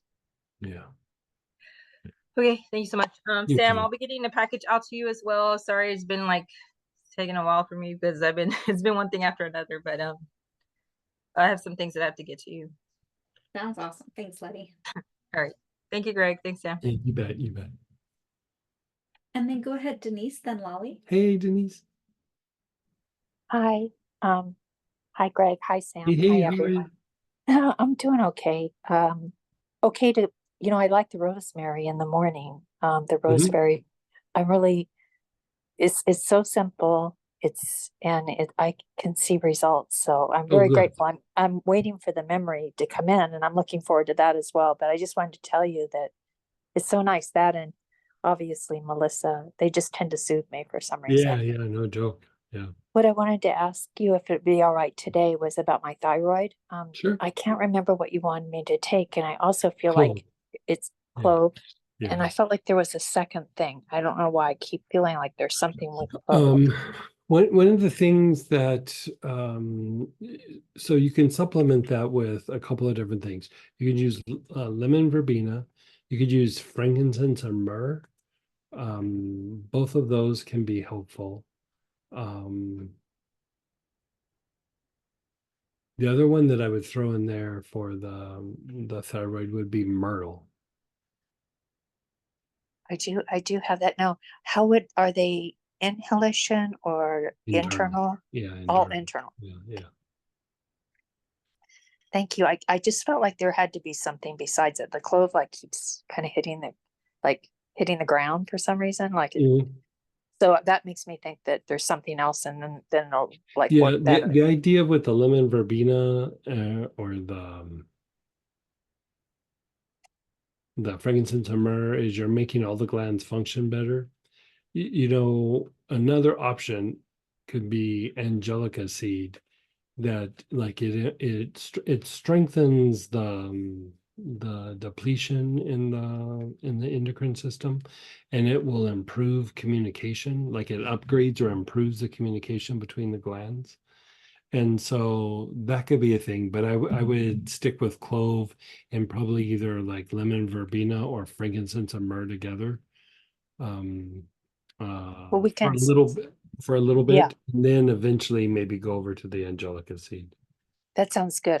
Yeah. I do have a lot of those ones you mentioned, and I'll go that route. Yeah, And then perfect. I'll get back with you, and I might do a session with you too. Maybe when Okay. you come out this way, Okay. to Yeah. Oregon, that would be lovely. Yeah. So thank When you. is that? Thank you very October, much. September, October? October, I think 12. October. Yeah, yeah. Yeah, Linda keeps sending us little memos. So I think it's She's so October 12th. sweet. We're really looking forward to it.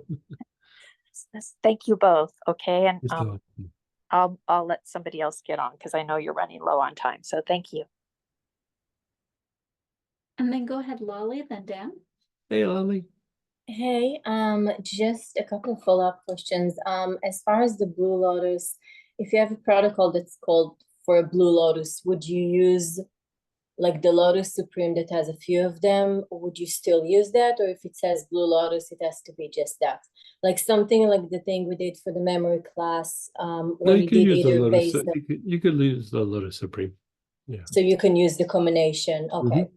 Mm-hmm. And then what you just mentioned about the you mentioned that before, that you don't play it for too long because then it starts breaking things down, and you use Just the Om in other general, like Om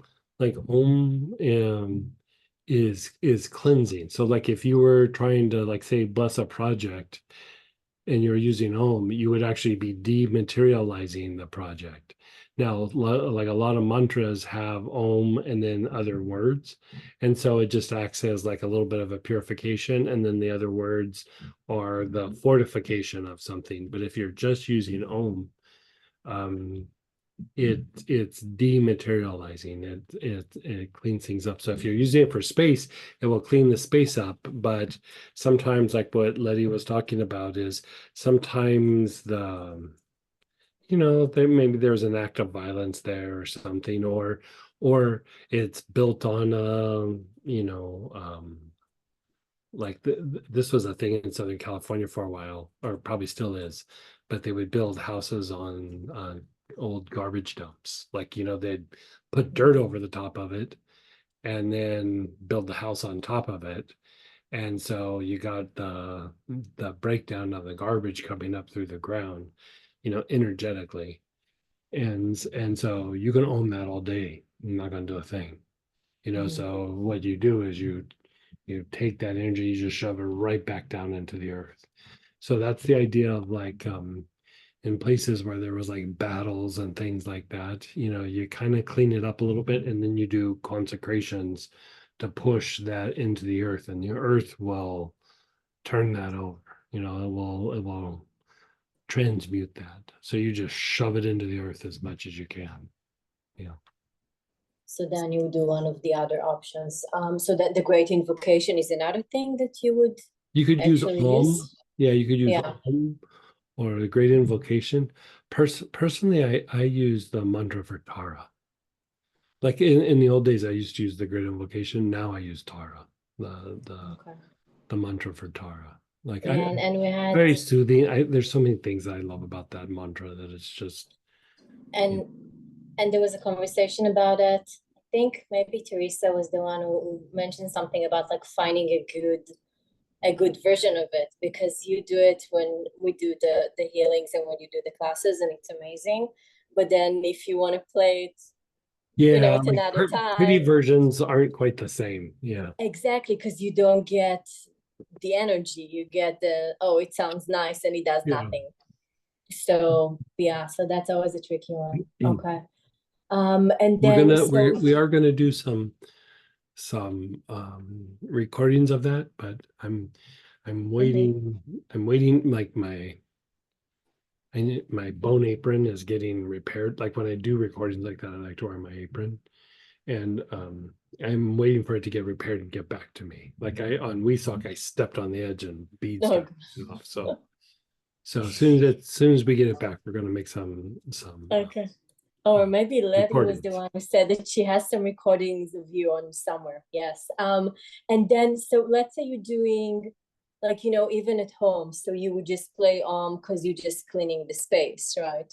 Mhm. Or would you, okay, and then if you're going to a place like, let's say, a hotel room that you don't know what was going on over there, you would kind of alternate with something else?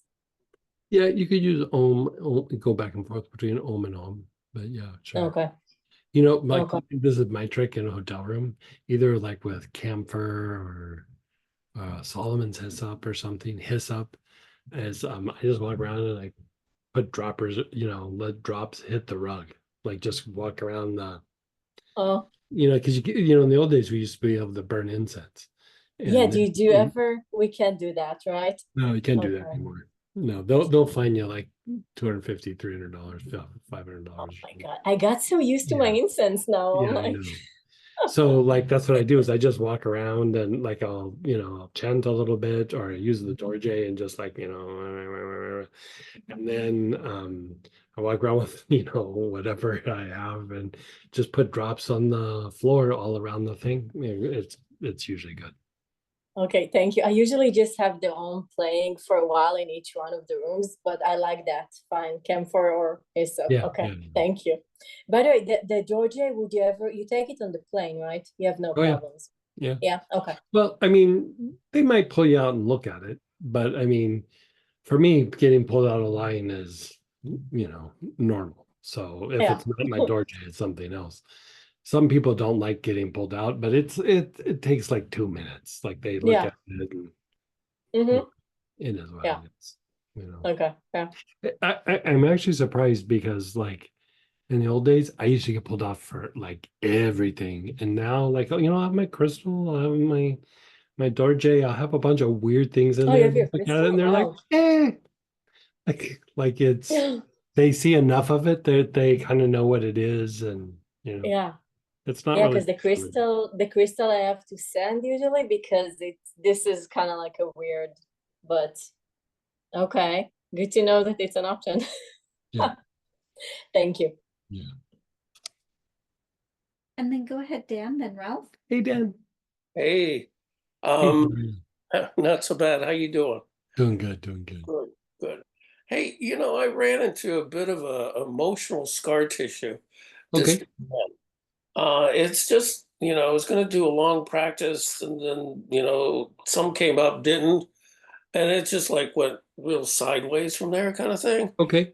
So just getting through that, I've been watching my thoughts and I find myself just circling like it's just this, negative spiral, right? So I'm Right.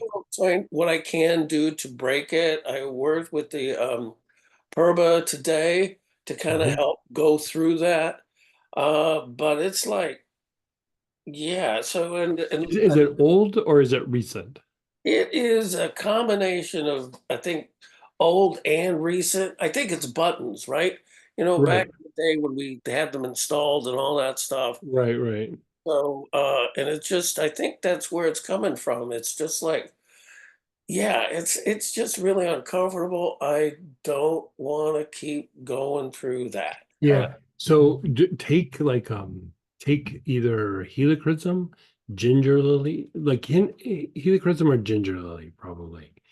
And then do the organs of blood purification, but also the arms and the legs, like the joints of the arms and the legs, because and then the spine. Like if you hit those three, most likely you'll hit what that is. And so the helichrysum is more about releasing, moving past something, be it trauma, but it also cleans up some of the lower like just lower emotions, like you said, like triggers and things like that. Yeah. So there's that component, and then the ginger lily is a bit more transmuting. And so like if there's still, like you said, like a little bit of a scar, a little bit of a wound, helichrysum would probably help, but ginger lily will definitely help. And so usually between the two, and you know, one that you wouldn't think of using, you know, in the auric programming kit, Mhm. angel support. Like pull out the angel support and inhale it, you know, do the quadrants. And you know, it's not so much about that you're going to invoke an angel, but it, you know, it's about putting you in the space to invoke those things, and in that space all that emotional stuff just kind of floats away a little bit. And so I would actually try pulling out even the angel support and do the quadrants, but you could even use the angel support like you know, in the auric programming, how you do the brain, then the spine, and then the brain and spine, and then the brain and the soles of the feet. You could go heavy on that part, and you'll probably find quite a bit of relief. Oh, good, good. Yeah. I was doing some Tare in the quadrants, right? Oh, nice. Yeah. Yeah, so that seemed to help. And actually, this was before this thing came up. I was doing the Tare meditation in the space of the heart, Yeah. and that was like an immediate like stillness. You know, Yeah. it was just really Yeah. kind of just Yeah. amazing. So Yeah. just to go back with the you said the blood purification pattern. Yeah. So the organs of blood purification. So lungs, liver, gallbladder, kidney, spleen. Okay. And then the joints of the arms and legs. Okay. And then the spine. Yeah, the spine. Okay, yeah, I know we've got that in the classes that we've been Yeah. to, so I just have to look that up. And Okay. if for some reason that doesn't work, you text me or email or something, let me know. Oh, okay, great. Yeah, I look forward to doing that. Is there okay, yeah, we'll start with that and go from there. Okay. Good. Thank you. And then go ahead, Ralph, then David. Hey, Ralph. Hey, Greg, back again with another question. Oil question. You were mentioning to Letty about sleep. Was put some Devil Chaser body tonic on, inhale Vagal tone. Oh yeah. And then Melissa. Well, I have this Melissa Spadric. Can I use that? Yeah. Oh yeah. Okay. Yeah. That's perfect. Okay. Thank you. Yeah. I would call that a party right there. Yeah. Like your sleep party. Yeah. I'm looking for 9 hours of good solid sleep. Right. No joke. No joke. And then go ahead, David. Hi, Greg. Hey. How are you? I'm okay. Still struggling a bit with sleep, but trying to work on that. And then I wrote you a question about the auric programming. But the question today is I've got a headache that's in between my eyes and like above the eyes, above the nose. And we think it's sinus, I'm not sure. And I looked up the oils for sinus, but I wasn't sure what was the right one to use. So any suggestions? You got a big giant cord to your ajna. Oh. Yeah. Something going on at work? No. Not at work. Or anywhere. Like doesn't have to be work, but Well, I've got a lot going on. You know, I'm concerned about my sister. but is somebody upset at you or thinking about you or agitated about you? Like is there like some situation that you're in? Not that I know of. Okay. Yeah, it could be you processing, but usually it's somebody else. But There was a neighbor, you know, a couple of months ago, but no, it looks like it'd be recent. I cut the cord, so just use a little etheric cords or rue and focus on that area. Okay. And see if that doesn't clean that up. Okay. Yeah. And then from there,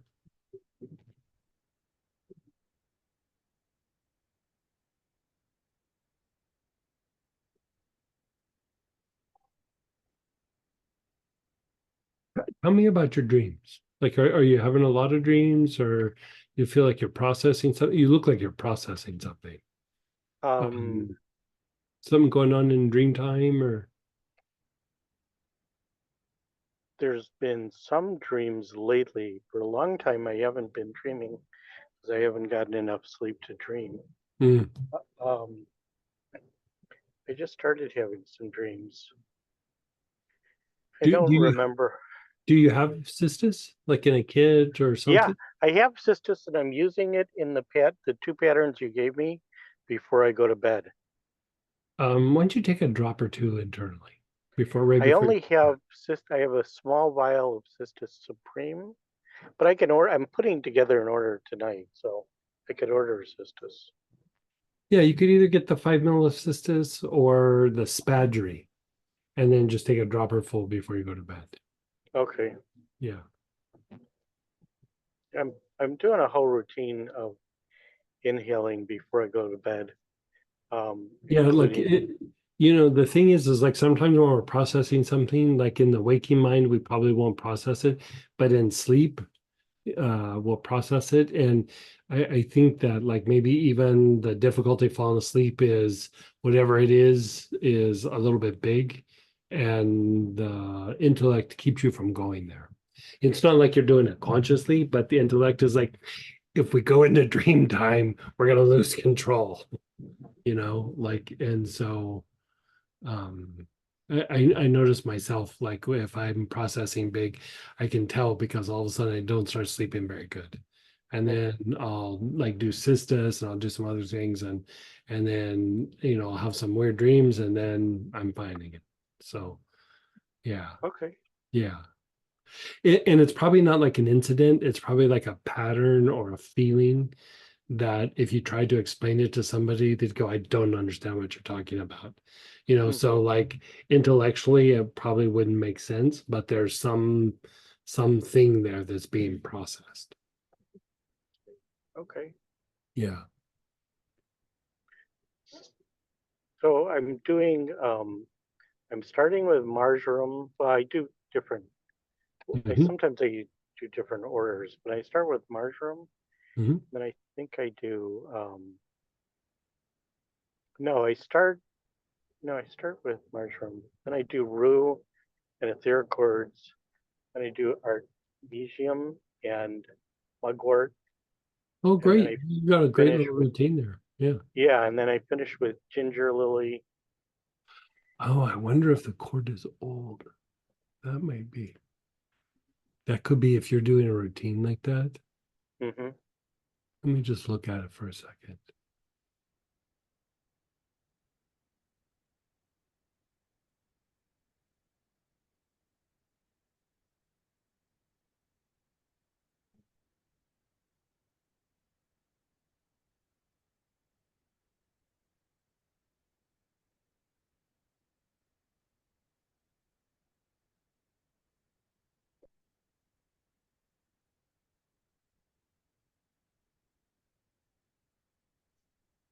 Yeah. There's a chord there. I don't really get what it's to. It might be an event rather than a person.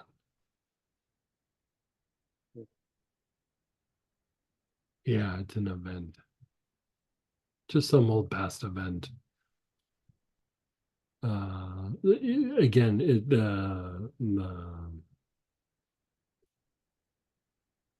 you're processing something.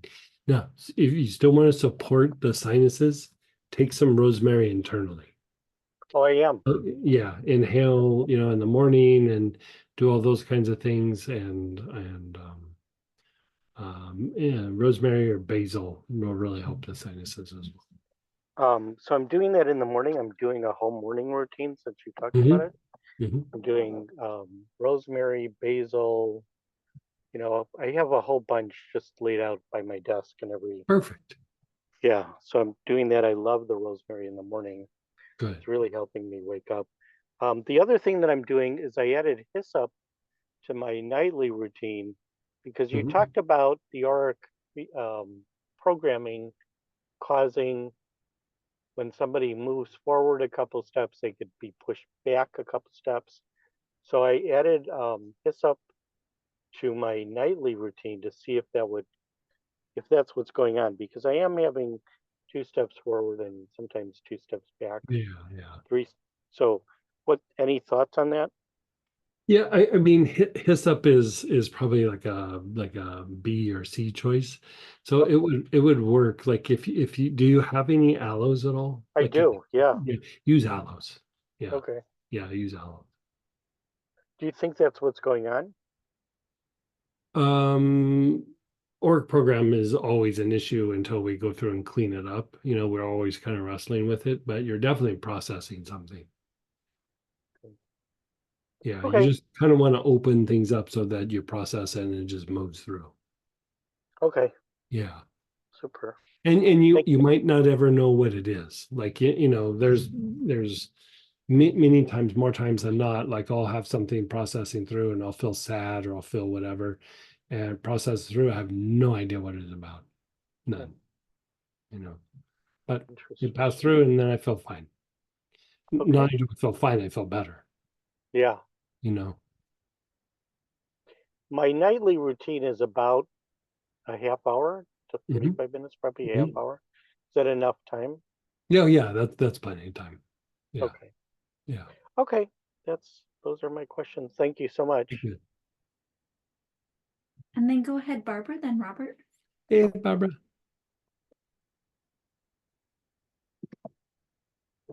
Hey there. Hee Um, Oh, cool. That I can just. I've been having head congestion and nausea off and on since Friday, and I think some of it was cords. Yes.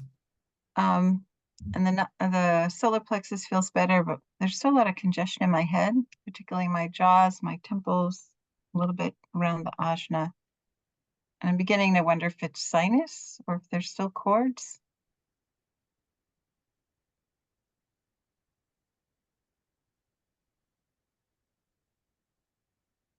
A little bit in the back head too. Okay. And the cords aren't that bad, but you had cords on your jaws. I would use some things to clear up, like as if it's sinuses. Again, rosemary, basil, but like a nula.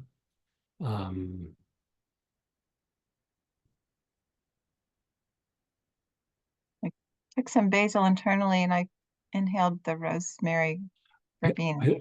I like vetiver also. Like for this for you, like even take a little vetiver, rub it in the temples and the back of the head, and even in and around the jaw. If you don't have vetiver, maybe marjoram. No vetiver. Yeah. In a roller ball, I'll say. Yeah, perfect. Just color your way around your head, you know, like a crayon. Okay. And the cords, they just kind of come and go. Do I do any? Yeah, Maybe I use would the clean them up. cords more often? I would use etheric cords maybe because it's usually not you, it's the other people. And you know, it depends on what they're going through and what's going on. And so Usual suspects or? yes, usual suspects. Okay. Yeah. All right. Thank you. Yeah, you're so welcome. And for some reason, if it's just like, let us know. Okay. But I think that should help. Like if it's not helping by morning, let us know. Thank you. Okay. And then go ahead, Robert. Hey, Mr. Hey, Robert. hey, Greg. You've talked about many times getting our sleep so we get to the anabolic state. Mhm. Is there a way to measure how much time we spend in anabolic state? or to know that we're even getting there? You don't spend a whole lot of time there. Yeah, like the most that you spend is in NREM2 is where you go, like you're in deeper sleep, but it's not really that restorative sleep. And so you'll touch the anabolic state for just a little bit, but the majority of the time you're in REM2. And so you know the you can kind of tell, like there's no real great indicator of like, oh, I wonder if I'm hitting it or not. But when you're not feeling refreshed in the morning, or you just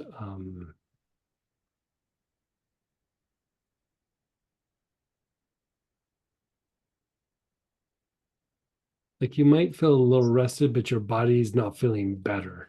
You know what I mean? Like if you get really good, deep restorative sleep, it's like those naps you used to take when you're a little kid, where you get up and you're like, I feel amazing.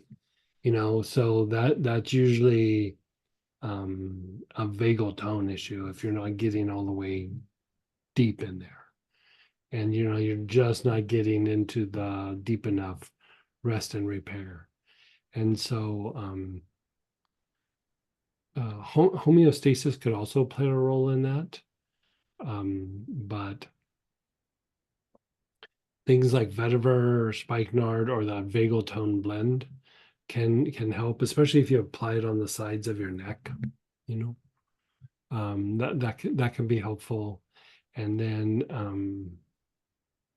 because I take it you're trying to regenerate, or you're just being curious about. It's a little bit of both. Okay, that's what I thought. Before I got sick, I was doing vagal tone every night on my neck. Mhm. And I would say that I was sleeping very well and mostly waking up rested. There were days that I wouldn't, but in general, I was getting better sleep with the vagal tone. And then during this time that I got sick, about the last 7 to 10 days roughly, I would say that I did not put any vagal tone on. My body was like, yeah, no, just go to sleep. Mhm. And some of those nights I slept the best sleep I've ever had. Oh, good. Yeah. So I knew I was getting better, but then there's this sort of, do I need vagal tone? Should I do it every day? Should I do it in reaction? You don't have to do it every day. No. Like you kind of get it stimulated a little bit, and then at some point you can just step back and go, okay, let's see how it goes. And then, like for me, I'll use it for a bit, and then I'll stop, and I'll be sleeping good. And then when I start to feel like I'm just not sleeping that great anymore, I'll go back and I'll start doing some of that work again. A couple days of it or something. Yeah. Okay. Because the last night I didn't wake up rested. Right. And so I'm like, okay, should I go back and do it? And how long should I do it for? Am I reacting, or am I supposed to be proactive? And that's sort of where the whole question came out of. Yeah, see, for that, I'd deepen the breath a little bit. Like you probably also have a little bit of bronchial spasms because of being sick. Okay. And so like hyssop, Sitka, German chamomile, frankincense, something just to open up the bronchioles. That's probably part of why you're not getting into that deeper state. Okay. Yeah. I'm sorry, could you repeat? Hyssop, German chamomile, Sitka? Frankincense. The bronchioles? Yeah. Bronchioles blend. Yeah. Larch. Larch. Mhm. Love larch. Yeah. Okay. It's going to be my favorite tonight, I think. Yeah. So, okay. I think that gives me sort of a better balance. And I'll do something tonight to encourage me getting back to that really restful sleep. Interesting thing for me is that when I get that restful sleep, I don't wake up remembering any of my dreams. Yeah, that's okay. Yeah, Okay. that's okay. that's normal. So, well, like sometimes like we go to a deeper place with the dreams, and when you come out of it, you're like, "Bah, I don't know what I knew stuff was happening, but so there's like even levels of dreaming. And so, when you have those really intense dreams that you don't remember, that usually means it was deep. Yeah. Okay. Yeah. Okay. Wonderful. Thank you very much. You're so welcome. And then go ahead, Ralph. Hey, Ralph. Hey, Greg. All right, it's sleep night. So my normal pattern of going to sleep is that I fall asleep pretty quickly, but then I typically wake up like 3 a.m. Mhm. And if I'm really lucky, like the first night I put Vagal Tone Body Tonic on, Mhm. I slept until from like 9 o'clock at night till 6 in the morning and woke up feeling very refreshed and energized. Mhm. But I eat the same foods, I put on the same oils, and the next night I'm waking up at 3 o'clock in the morning again. Yeah, that's like a lot of times, because like when we wake up, part of what's waking us up is the adrenals start to kick in. And it's not like it's fight flight, but the adrenals start to get a little stimulated to bring you out of your slumber and then help you to get your body up and moving. And so sometimes what happens, like when it starts to happen at like 3 or 4 in the morning, is that the adrenals start kicking in a little too soon. And so you probably have some anula in one of your kits. Yes. I would actually try inhaling a bunch of anula before you go to bed. It Okay. would help. It would help with your breathing and everything. And going back to what Robert said about the bronchial spasms, anula is another one that I didn't say, but that would work. So it would open up the bronchial spasms. But one of the things that's nice about anula is it also calms the adrenals. And so, if you didn't have that, you could also use a little sage or something. But Okay. I I really know I like, have some anul and have a couple different kinds of sage. So. yeah, I would do the anula. Like Okay. that's what I would do. Like we're playing around with making a spadry of anula. And so I was playing with the tincture a little bit, and I took some, and I could feel my body go, like it was like within 45 seconds of taking, like a dropper full of the tincture. It wasn't even spadry yet. And I could feel my adrenals calming down. And I was like, I didn't think my adrenals were wound up, but apparently they were. Okay. Yeah. So and that was the sage. no, anula. Okay, so that was an anula tincture. Mm-hmm. Okay. So if I have my trusty bottle of vodka and I put some drops of sage in there, would that work for that, or do I need to add something else? No, it probably wouldn't do that. Like the sage just kind of fortifies that. I mean the anula. The anula, yeah, the anula would do it. Yes. Okay, so Put anula put a plus couple of drops. You don't have to put it in alcohol unless you just want to. Like you could like a little nighttime tipple. Yeah, Sure, okay, a little yeah. Yeah. Yeah. What are you So doing? I'm doing a drop or shot two. before bed, dear. Just Yeah, relax. there you go. Okay. All righty. Okay. Excellent. Thank you. And then we have some questions in chat too. So when we were talking earlier about like the immune stuff, travel kit, stuff like that, somebody asked, would Ravensara be good for Oh yeah, immunity? Ravensara is a great antiviral. It's good for energy levels. It's a great terrain treatment. Yeah, it's good for respiratory issues. Yeah, it would be very good. How could I use Cistus for intuition? Any pattern suggestions? There's that pattern. I can never remember what class it's, but where we go Ming Men brain, crown, no, Ming Men brain, and then heart, like the back heart, then back heart, Ming Men, and then the soles of the feet. Remember that pattern? Yeah, yeah. That was recent too. Yeah. We did it. Yeah. So the pattern would be Mingmen, then Mingmen and brain. And then the next is back heart, and then back heart and Mingmen at the same time. And then eventually just the soles of the feet. And then take a drop or two internally. Is it brain or is it crown? Because I have it with crown. Either way, brain or crown. I think the original time I did a brain, but like in one of the, I think it was the angel class or something. I did a slight variation with the crown. Either way will work.